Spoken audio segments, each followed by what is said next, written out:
السلام عليكم ورحمة الله وبركاته. النادي الأهلي باي باي بفعل فاعل. من هو الفاعل؟ المدير الفني للنادي الأهلي كولر. طبعا يا جماعة المباراة الأولانية كانت نتيجة كويسة جدا للنادي الأهلي، إن هو يجي من جنوب أفريقيا 0-0 علشان هنا يقدر آه يكسب واحد يصعد. ولكن مع فرقة زي دي أنا رأيي من المباراة الأولانية إنها نتيجة خادعة. 0-0 دي خادعة. لإن 1-1 زي ما حصل 1-1 يصعد صن داونز. صن داونز فرقة كويسة، فرقة بتعمل استحواذ، ما حدش بيقدر يعمل استحواذ معاها. فرقة كورة بيلاقوا بعض، بيتحركوا كويس، عندهم سرعات، كواي. الهدف اللي النادي الأهلي أحرزه طمن المدرب، قال لك انا كده مبسوط، انا كده مرتاح، وفضل نايم لنا حتى الدقيقه 90. اما بيراميدز احرز هدف، هدف عكسي، بس نتيجه الضغط علشان النادي الاهلي يغادر البطوله المحببه اليه، وهي بطوله افريقيا.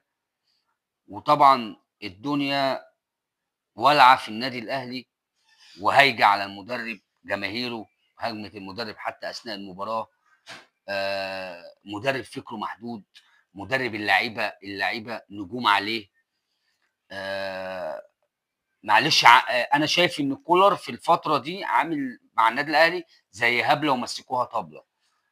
مش هينفع مع النادي الاهلي، وكده اخره. والنادي الاهلي مش فاضل له الا الدوري. كل الفلوس اللي اتصرفت دي وكل المصاريف دي وكل النجوم اللي موجوده دي في النادي الاهلي، والنادي الاهلي يطلع بدون بطوله. فباي باي النادي الاهلي. وبيراميدز في النهائي، بيراميدز يا جماعه اصبح فرقه بطوله. بيراميدز عكس النادي الاهلي. يعني بيراميدز النهارده فرقه اورلاندو تقدمت بهدف، بيراميدز تعادل، هدف تاني بيراميدز تعادل، وضغط بيراميدز في اخر 7 دقائق. يمكن في الدقيقه 83 جاب الجون الثالث، او في الدقيقه 84 لما قدر يحرز هدف يامن نفسه بيه علشان يصعد للمباراه النهائيه. نتمنى بيراميدز يحصد البطوله، فرقه مصريه. ولكن الموضوع مش هيبقى سهل.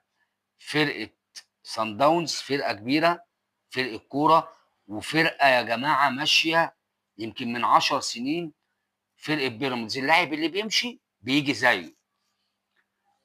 اي لاعب بيمشي من الفرقه بيجي لاعب نفس الكواليتي. حتى تحس ان بيراميدز الاداء هو اللي من 5 سنين او من 6 سنين، هو اداء الفرقه. فرقه ما حدش بيقدر يستحوذ على الكوره معاها، فرقه بيلاقوا بعض، فرقه تحسهم كتير في الملعب. الف مبروك لبيراميدز، وهارد لك للنادي الاهلي.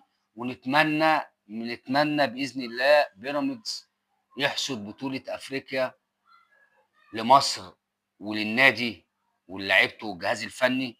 وباذن الله كلنا في ظهر بيراميدز، فرقه مصريه زيها زي النادي الاهلي زي النادي الزمالك، لازم نساندهم. وباذن الله بطوله افريقيا في بيراميدز.